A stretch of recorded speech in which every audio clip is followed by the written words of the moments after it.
In front of you are 3 pictures that were taken of me during my fitness journey throughout the pandemic era. One when I just started, one where I was at my peak of fitness, and one where I was so skinny, I had almost less than 7% body fat on my body. Now, the one thing that all of these photos have in common is that I felt like I was fat and never enough in all of them.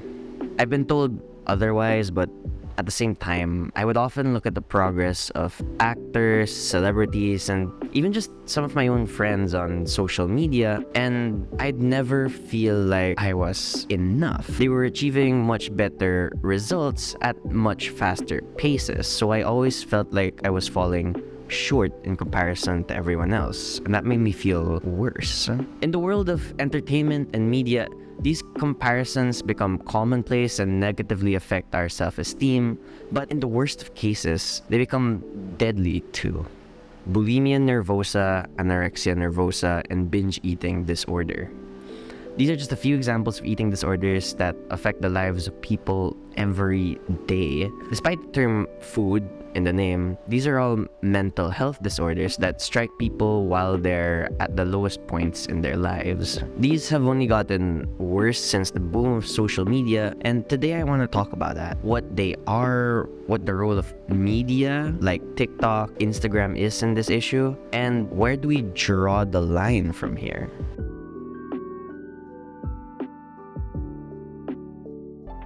As a mental disorder, eating disorders are defined as a range of psychological conditions that cause unhealthy eating habits to develop, all of which may originate from an obsession with either food, body weight, or body shape. Now, how prone a person is to developing an eating disorder depends on a few things, such as your genetics, especially a parent or sibling around you with one, personality traits such as perfectionism, neuroticism, and impulsivity, cultural standards for thinness, what your culture defines as beautiful, what they define as thin, what they define as the perfect body shape. And lastly, and what I'd argue is the biggest today, and the inspiration for this video, media influence. If left unchecked, these can lead to severe cases which can cause serious health consequences and may even result in death if left untreated. In fact, eating disorders are among the deadliest mental illnesses, second only to opioid overdoses. Aside from eating disorders, this has had an even greater effect on our collective psyche as a whole, on what is considered healthy, and on our own self-perceptions like our self-esteem and even mood regulation. In the context of psychology, cognitive dissonance can generally be defined as a conflict within one's thoughts and beliefs, which then can lead to experiencing distress. Hence, if we put it in the context of eating disorders, this can involve beliefs in diet which can be distressing if it goes against their goals, whether it may be in losing weight or maintaining their perceived healthy weight.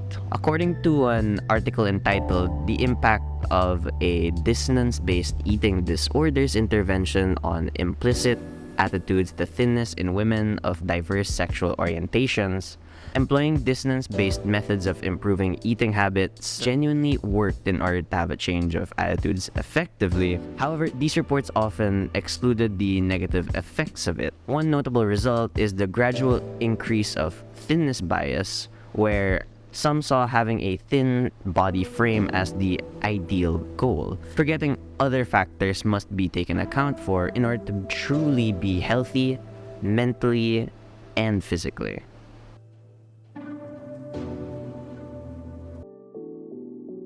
Idolomania can shortly be defined as an avid obsession towards idols. The concept of idols can vary whether it may be in religious contexts or in the media world. For this topic, we'll focus on how people, especially minors, can become obsessed with influencers as someone they idolize to the point they wish to become like them, believing every word, advice, etc., despite how possibly harmful or suspicious it may be.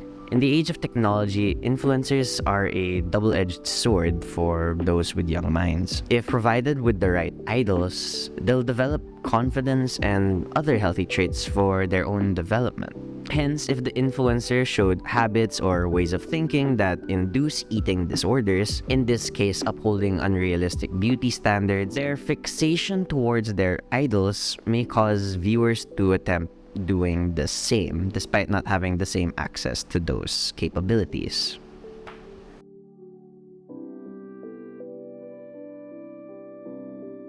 From participating in trends to sharing our thoughts and opinions, media has become dominant in dictating many of our lifestyles and expectations of others. One of the more common avenues for media consumption across all ages is through television media. Movie characters and tropes that dominate various storylines are often the basis of our expectations of the world, how they look, talk, act, and walk even. For example, superhero movies like Marvel and DC, both of which pump their character designs to adhere to superficial and stereotypical body types, where female characters are often skinny and curvy, while male characters are big and muscular. While these figures eventually become iconic styles and shapes, overexposure also normalizes these into beauty standards across multiple age groups. And this isn't limited to fiction either. The entertainment industry is plagued with harmful standards, particularly in the idol industry, where one's image is a priority. With the new and younger generations of idols hitting the scenes from K-pop to C-pop, it's no surprise that these specific images of skinny and sculpted figures continue to sell and influence young audiences. And this is not to discredit the work they put into their music, branding, and health routines to achieve their current bodies. Talent in entertainment is still important, and physically it takes great amounts of one's own money, time, and discipline to control their diets and workout. But consistently pushing these stereotypical body images of men and women on young audiences that are difficult to obtain for an average person causes more harm than any benefit to their mental health in the long run. In discourses online, specifically this Reddit thread on K-pop changing people's self-perceptions, many users alike express things such as acknowledging that these idols are too thin, but admiring how good they look, not knowing that their self-confidence has started to wane from it. And second, their general perception on what was ideal had changed over time, the more they were exposed to the idol industry, which influenced their eating habits and self-consciousness further. So you can see that these changes happen over time. The more exposure, the greater the long-term effects, which sometimes may happen before we even come to realize it. Now, it's one thing to encourage others to feel beautifully confident, and another to push for the beautifully confident agenda to only be achieved through specific products and procedures rather than actual empowerment. Modern commercials, such as the one from Bello, if you guys remember that, these commercials don't seem to be limited to achieving a specific body type, but rather nitpick on various insecurities that the general public may either already have or create new insecurities for them that they then say is best fixed by only using their product. Beauty standards have been even more skewed thanks to social media, with skinny women and muscular men always on the more popular side of Instagram, you'll notice. It's difficult not to compare yourself to what you see on the screen, you know? We forget that pictures can be heavily edited, things aren't always what they seem, and unlike the average person, these people's careers also rely on their body to look a certain way, leading to more time, money, and effort being available to them, being invested by them for the improvement of their body shape in comparison to everyone else. Arguably though, it's worse when they try to sell you products like appetite suppressants or tea that supposedly can help with something you're insecure about without any clinical testing. In 2018, Kim Kardashian was called out by the public for promoting a lollipop. that was supposed to suppress your appetite as a diet. Now, Vice News has an article posted in 2021 that talks about how Instagram is an unhealthy platform for women, especially in their young teen years. This becomes a huge problem, especially for young teens who wish to be or look just like their favorite influencer. And if Kim Kardashian promotes that, and if she looks as great as she does, at least the people who are fans of hers anyway, personally not a fan, but those people are more inclined to actually take the chance to use this lollipop without even knowing whether it would work or not, or how it may affect their bodies over time. Some trends also harm one's perceptions of themselves. On TikTok and other similar platforms, you can find people boasting how skinny they are, either by comparing their waist to an A4 paper or wrapping their arm around themselves from the back and touching their belly button as a sign of how skinny and healthy they are, when in reality, it's a very unrealistic standard to obtain. Being exposed to people who are naturally skinny or are promoting unhealthy practices in their lives can really affect one's mental state, especially when you don't look like you fit into modern beauty standards today. Now, with all this in mind, where do we draw the line? Beauty, self-confidence, and empowerment come in different forms, from bashing things on scientifically proven facts to acknowledging one's personal circumstances. Finding what benefits us the most is pretty vexing. First, looking at the science-based evidence, an article by Kate Pavey in 2021 posted to Manifold at the University of Washington broke down key factors behind beauty standards into 3 categories: evolution, capitalism, and social media. From the evolutionary perspective, the prevailing view is that beauty standards are set by a human nature to seek reproductive health in others, but also explains that people tend to deceive others by using clothing, makeup, and other methods to seem more attractive. From the capitalist perspective, it's generally viewed that mass consumerism paved the way for body ideals to be appropriated for commercial or political consumption. And from the social media point of view, the perspective is that the constant exposure to flawless and edited bodies online perpetuates an unattainable ideal that translates into harmful expectations on people for what their body should look like. The prevalence of each of these factors is still a matter of debate, but it can be understood that all 3 of them play a part in putting forth ideas on ideal body image to some degree. Our algorithms are probably flooded with what I eat in a day or how I went from this to that. While some receive backlash on their content, we need to take a second to look at people's circumstances as well. Why do they have this specific lifestyle? For example, athletes need specific training and diet to perform well or to qualify for a specific weight class.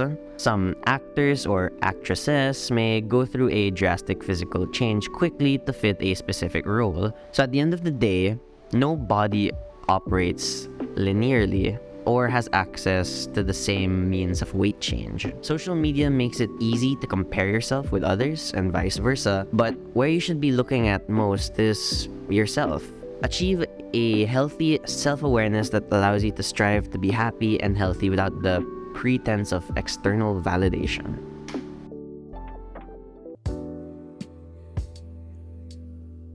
Who do you love more? Yourself or the so-called idol whom you wish to become similar to? There are various studies as of now that may be linked to the viewers' causes of decreased mental health. This may involve lack of productivity, decreased hours of sleep, and risks related to developing depression and memory loss. So how does social media affect one's eating habits, you may ask, after everything I've said? According to Kiros and Mickelson, 2021, although social media, throughout known as SM, is designed to promote social connection and interaction, many SM users engage in passive utilization, rarely interacting with others' content. Because of this passive stance, viewing content may lead to the user feeling dissatisfied with themselves, especially in consideration with the beauty trends at the moment or at the time. Whenever you see someone getting a lot of likes and attention for their appearance, remember that it's not a single cookie-cutter situation. One's diet may not be applicable to yours, same as fashion outfits and hairstyles may not be fitting to the body shape you have. This is where you use social media to its fullest. Healthy and realistic references and models exist together with those unhealthy standards if you actively look for them as well. Now, remember the 3 photos I showed before the start of the video? Well, I never had an eating disorder personally, but I will say that I wasn't fully taking care of myself to do that. I was following the diet and habits of a DC actor who decreased their body fat to 5% or maybe less at the time and was mostly muscle at that point. I tried to lose weight, and since I wasn't really guided by a trainer, had the best diet, and COVID kept me at home, I was working out 2 to 3 times a day while also finishing my responsibilities for university, other extracurriculars, and PsyPoints work itself. I lost a lot of my free time. I was constantly hungry and burnt out, but even with the physical changes, I still was never fully satisfied with what I ended up with. Now, I'm in this strange place where I'm somewhere in the middle of all of those 3 photos combined, and it's nothing like the actor I was aspiring to, but after researching a bit on the topic, it gave me a new perspective. I was happy working out and having a goal, but that goal wasn't to look my best or be my best. It was to look like someone else. Now, don't get me wrong, it's good to be better than you were before and make the effort needed to do so, but pressuring yourself to be someone else will always make you feel worse. It's hard, but no matter what anyone says is beautiful at that point, that standard is always gonna change. Rather than molding your body to be similar to what that beauty standard is, I've come to realize making yourself healthier than it was before is a much more attainable way to enjoy life. So yeah, thank you guys so much for watching. Please comment any topic you'd like for us to tackle next. I love seeing any comments from any of you. They really make me happy. I appreciate them. Please like and subscribe to the video. And thank you guys so much for watching. For this video in particular, we plan to interview some influencers to get their insights on this too, because even with all my research, I like to put where my money in where my mouth is, whatever that expression was. And yeah, I hope you guys look forward to that and hearing their own insights on it too. I look forward to those interviews as well, and hope to see you guys soon. Take care, everyone.